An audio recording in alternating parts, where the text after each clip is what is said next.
Hello friends, आप सभी का स्वागत है एमएच क्लास में। जहाँ आज हम बात करेंगे फिजिक्स सब्जेक्ट की क्लास नंबर 3 की, जिसके अंदर हम डिस्कस कर जैसे कि इसमें न्यूटन का प्रथम नियम, द्वितीय नियम, बल की परिभाषा, संवेग, आवेग, इन सब के बारे में आज डिस्कस करेंगे। तो चलिए शुरू करते हैं आज का टॉपिक, न्यूटन की गति का नियम, न्यूटन्स लॉ ऑफ मोशन। जैसा कि हम जानते हैं कि न्यूटन को फादर ऑफ फिजिक्स के बारे में जाना जाता है, मतलब भौतिकी का जनक न्यूटन को माना जाता है। इन्होंने अपनी जो पुस्तक थी प्रिंसिपिया, इसके अंदर गति के नियमों का प्रतिपादन किया था। तो न्यूटन का जो पहला नियम है उसके बारे में डिस्कस करते हैं हम। न्यूटन का प्रथम गति नियम, यदि जैसे कि मान लो कोई भी वस्तु किसी विराम अवस्था में पड़ी है, जैसे कि मान लो ये फुटबॉल है, ये फुटबॉल अपनी जगह ऐसे कि ऐसे स्थिर पड़ी रहेगी, कुछ मूवमेंट नहीं होगा इसमें, जब तक हम बाहर से कोई फोर्स या बाहर से कोई चीज़ को अप्लाई न करें इस पर। जैसे कि इस पर अगर हम लात अगर मारेंगे, अगर पैर से इसको मूव कराना चाहेंगे, तो ये फुटबॉल अपनी पोजीशन चेंज करके इस एक पोजीशन से दूसरी पोजीशन पे जा पाएगी, एक एक्सटर्नल या बाह्य बल के द्वारा। इसके साथ ही जो प्रथम नियम है न्यूटन का, उसको हम गैलीलियो का नियम और जड़त्व के नियम से भी जानते हैं। अब जड़त्व क्या होता है? जड़त्व वो होता है जो किसी वस्तु को विराम अवस्था में या उसी अवस्था में बनाए रखने की प्रवृत्ति रहती है। जैसे कि ये फुटबॉल थी, तो ये अपनी जगह उसी विराम अवस्था में रहने की उसकी प्रवृत्ति है कि ये मूवमेंट नहीं होना चाहती जब तक कोई बाह्य बल या बाह्य एक्सटर्नल फोर्स नहीं लगाया जाता। तो इसे ही जड़त्व कहते हैं, इसलिए इसे जड़त्व का नियम और गैलीलियो का नियम भी कहते हैं।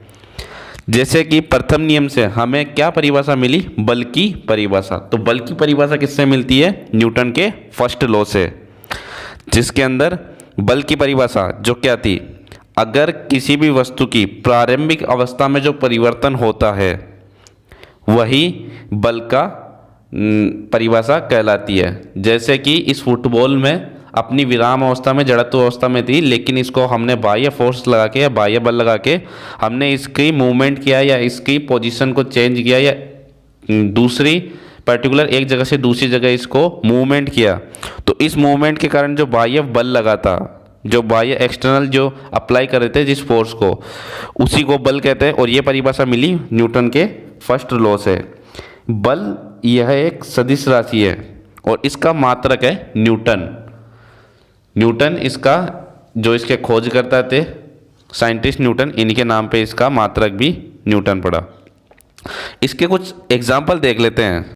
जैसे कि मान लो ये कोई गाड़ी है, इस गाड़ी में जो कैंडिडेट बैठा हुआ है, ये कंटिन्यू गाड़ी रनिंग अवस्था में है, तो ये इसमें बैठा हुआ है, इसको ये गाड़ी इसको स्थिर अवस्था में लगेगी, इसलिए इसमें कोई मूवमेंट नहीं होगा और ये कैंडिडेट जड़त्व की अवस्था में रहेगा या एक पर्टिकुलर से पोजीशन पे रहेगा।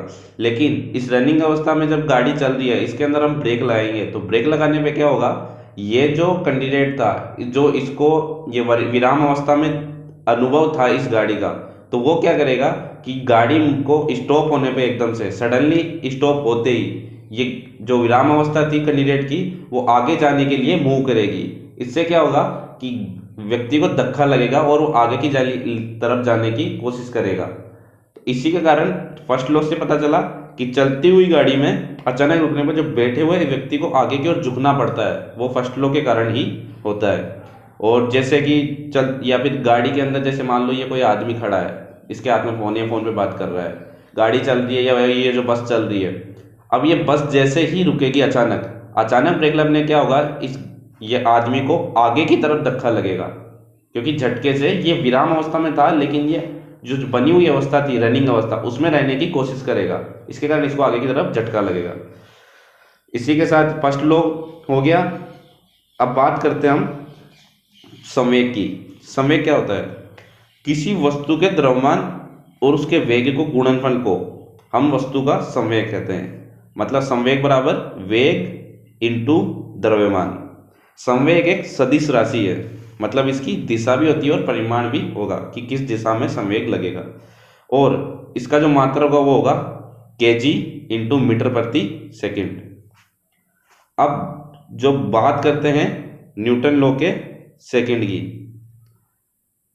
सेकंड लॉ क्या कहता है न्यूटन्स का, किसी वस्तु में जो संवेग की परिवर्तन की दर है उस वस्तु पर आरोपित बल के समानुपाती होगी। जैसे कि हम बात करेंगे संवेग, उसके परिवर्तन की जो बल की दिशा में होता है। जब भी संवेग होगा वो जिस बल की जो दिशा होगी उसी दिशा में संवेग होगा। और जो द्वितीय नियम की परिभाषा के अनुसार जो बल की क्या परिभाषा निकल के आई, बल की परिभाषा के अनुसार हुआ कि F बराबर ma, मतलब फोर्स बराबर मास इंटू एक्सीलरेशन, मतलब द्रव्यमान इंटू त्वरण। तो न्यूटन के दूसरे नियम से हमें बल का व्यंजक प्राप्त हुआ या बल का सूत्र प्राप्त हुआ, और न्यूटन के फर्स्ट नियम से हमें क्या प्राप्त हुआ था, बल की परिभाषा। तो एक तरह से कहा जाए तो दूसरा नियम का ही प्रथम नियम अंग है। अगला जो जिसके अंदर हम एग्जाम्पल लेके एक बार देखते हैं, जैसे कि मैंने जो सूत्र दे रखा है न्यूटन के सेकंड लॉ का, जो हमें प्राप्त हुआ F बराबर एम ए, जिसे हम A बराबर F बटा एम भी लिख सकते हैं। तो एग्जाम्पल के थ्रू अगर हम समझें तो वो है कि जैसे कोई आदमी है, वो किसी भी एक मास पर्टिकुलर जो सामान ले रखा है, किसी भी सामान जिसका मास एक फिक्स कर दिया, उसको फिक्स फोर्स पे अगर मूव करता है तो उसमें स्पीड इंक्रीज होती है, जिससे कि त्वरण हमें प्राप्त होता है। अब इसमें दो कंडीशन होती है। फर्स्ट कंडीशन, अगर हम मास उतना ही हो, उसका द्रव्यमान उतना ही हो और फोर्स को बढ़ा दें, तो उससे क्या होगा, उसकी स्पीड इंक्रीज होगी, और स्पीड जैसे ही इंक्रीज होगी तो एक्सीलरेशन भी इंक्रीज होगा, मतलब त्वरण भी बढ़ेगा गति के साथ साथ, वो भी जल्दी से। जितनी ज़्यादा स्पीड इंक्रीज होगी उतनी ज़्यादा एक्सीलरेशन बढ़ेगा। अगर सेकंड कंडीशन में अगर हम क्या करते हैं, जैसे कि उसमें अगर हमने फोर्स को उतना ही रहने दिया और मास को बढ़ा दिया, मतलब द्रव्यमान बढ़ा दिया और उसके बल था वो उतना ही आरोपित किया जितना शुरू में था, तो उससे क्या होगा, इसकी स्पीड में धीरे धीरे बढ़ेगी, मतलब स्पीड स्लोअर होगी। तो उससे क्या होगा, उसमें त्वरण भी स्लोअर होगा, एक्सीलरेशन भी स्लोअर होगा। तो इससे हमें पता चल गया कि न्यूटन के द्वितीय नियम से हमें बल का व्यंजक प्राप्त हुआ और फर्स्ट लॉ से बल की परिभाषा। अगला हम बात करेंगे न्यूटन के तृतीय नियम की। तो न्यूटन के तृतीय नियम का जो परिभाषा है वो है कि प्रत्येक क्रिया के बराबर परंतु विपरीत दिशा में प्रतिक्रिया होती है, मतलब एक्शन टू अपोजिट रिएक्शन। अगर हम कोई भी चीज़ पे एक्शन लेते हैं तो उसका रिएक्शन अपोजिट हमें ज़रूर मिलता है। जैसे कि हम एग्जाम्पल माने, अगर हम किसी बंदूक तो चलाते हैं तो उसकी जो गोली होगी वो फॉरवर्ड डायरेक्शन में निकलेगी, लेकिन उस बंदूक पे गोली चलने पे एक झटका लगेगा रिवर्स डायरेक्शन में। तो जो वो झटका लगा उसके कारण ही उसमें रिवर्स अपोजिट रिएक्शन हुई। या फिर जैसे कि हम दूसरा एग्जांपल ले नाव का, अगर कोई व्यक्ति नाव से किनारे पे कूद रहा है तो नाव से किनारे पे कूदते हुए पीछे की ओर उस नाव को धकेलेगा अपने पैर से ऑटोमेटिकली। तो उस एक जो कूदने की जो एक्शन था उसके कारण जो नाव का पीछे हटना हुआ वो उसका अपोजिट रिएक्शन हो गया।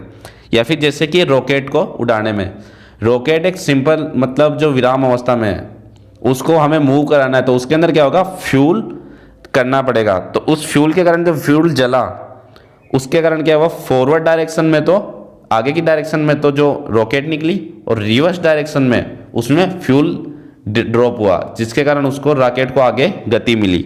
तो उसका हुआ एक्शन के अकॉर्डिंग अपोजिट रिएक्शन। इसके अंदर ही जो ये रॉकेट का जो प्रणोदक सिद्धांत है, मतलब जो रॉकेट का उड़ना, वो एक संवेग संरक्षण के सिद्धांत पे काम करता है। संवेग जैसा मैंने आपको बता ही दिया, संवेग संरक्षण सिद्धांत का मतलब है कि अगर कोई पिंड या कोई निकाय है, अगर उस पर कोई भी बाह्य बल हम नहीं लगाते, कोई फोर्स नहीं लगा रहे एक्सटर्नल, तो वो क्या होगा कि उसका कुल संवेग फिक्स रहेगा या नियत रहेगा। लेकिन अगर हम क्या करते हैं, किसी भी दो ऑब्जेक्ट को हम टकराते हैं तो उसके टक्कर के कारण, टक्कर से पहले और टक्कर के बाद उसका संवेग नियत रहेगा, मतलब उसके संवेग में कोई भी परिवर्तन नहीं होगा। यही होता है रॉकेट के प्रणोदन या फिर रॉकेट के उड़ान के अंदर।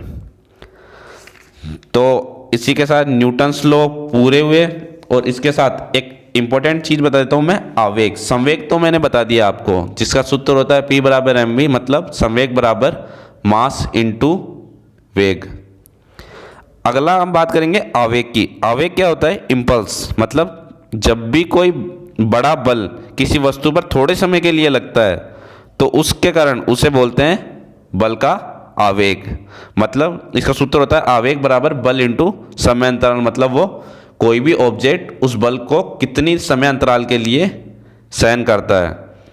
तो ये भी क्या, ये आवेग क्या होता है, ये संवेग में परिवर्तन की दर के बराबर ही होता है। मतलब ये आवेग एक सदिश राशि है। जैसे कि हम एग्जांपल ले, सदिश राशि का मतलब हो गया कि इसमें डायरेक्शन भी होगी और उसका परिमाण भी होगा कि किस डायरेक्शन में आवेग होगा, और इसका मात्रक होगा न्यूटन इंटू सेकेंड। जैसा कि हमने बल इंटू समय अंतराल दिया तो इसका मात्रक हो गया न्यूटन इंटू सेकेंड, और इसकी दिशा वही होगी जो बल की दिशा होगी। जैसा हम एक एग्जांपल लेते हैं, जैसे कि कोई बॉल है, हम बॉल को कैच करना है अपने हाथों से, तो इस बॉल को कैच करने में क्या होगा कि जो बॉल है वो जिस फोर्स से आ रही है उस फोर्स को सहन करने के लिए हमें उस कैच करते टाइम अपने हाथों को थोड़ा पीछे खींचते हैं। तो कैच करते वक्त जो अपने हाथों को जो पीछे खींचा, उतने समय अंतराल के लिए हमने उस फोर्स को सहन किया पीछे खींचते टाइम। तो वही उसका आवेग हो गया कि हमने बॉल को कैच करते समय पीछे की तरफ जो हमने उसको हाथों को खींचा कितने समय अंतराल के, ताकि हमें उस फोर्स का ज़्यादा सहन ना करना पड़े और उस फोर्स को नेगलेटाइज कर सके उस समय अंतराल के दौरान। तो इसे ही बल का आवेग कहते हैं। तो इसी के साथ आज हमारी ये क्लास पूरी हुई, जिसके बाद हम नेक्स्ट क्लास में डिस्कस करेंगे अब केंद्रीय बल और अभिकेंद्रीय बल के बारे में। तो मिलते हैं नेक्स्ट क्लास नंबर 4 में। Thank you.